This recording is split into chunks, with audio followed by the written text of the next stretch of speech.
Problem સાહેબ આ છે કે મત આપતી વખતે તમે લોકો જ્યારે એમ નક્કી કરો કે તમારી સામે 4 ઉમેદવાર કે 5 ઉમેદવાર છે, તો જનતાએ નક્કી કરવું જોઈએ કે આ 5માંથી કમસે કમ ઓછો ખરાબ કોણ? હાલો વધુ સારો તો જવા દ્યો.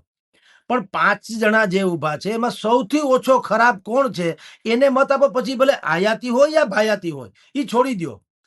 ઈ ક્યાંનો છે ને કેવો છે ને કોણ છે ને શું કામ ઈ ધંધો જ મૂકી દ્યો. તમે લોકો તમારા વિસ્તાર માટે મત આપો છો.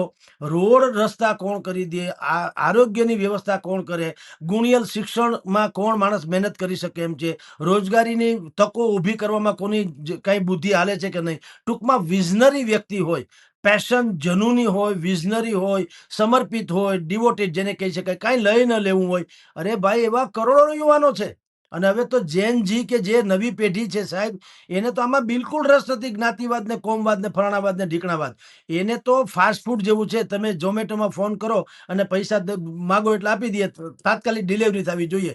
એમ જનતા એવી જ સરકાર ઈચ્છે છે કે ભાઈ અમે જ ચૂંટીને મોકલીએ ને એ અમને પૂછે કાંઈ પણ કામ કરતી વખતે. એમાં હલ્લા ગુલ્લા શું, આંદોલન શું? આપણે તો ચૂંટીને મોકલ્યા છે, તો હાલો આંદોલન શું કામ કરવું પડે?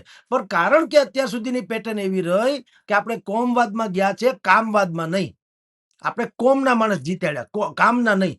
હવે જનરેશન જો હજી પણ કહું, આવી છાતી ન કૂટવી હોય, એ મારા રોડ ખરાબ થઈ ગયા, એ મારા રસ્તા બરાબર નથી, સ્ટ્રીટ લાઇટ બરાબર નથી, વાળવાવાળા કે સફાઈ કામદારો આવતા નથી, અથવા તો તમે બીજું કોઈ પણ સમસ્યા કયો, ઈ તમારે જો છાતી કૂટવી ન હોય તો તમે બેસ્ટમાં બેસ્ટ જે કંઈ તમારે ત્યાં ઉમેદવારો ઊભા હોય એમાંથી સારામાં સારો માણસ હોય, ભલે ને અપક્ષ કેમ નથી, એમાં શું ફેર પડે?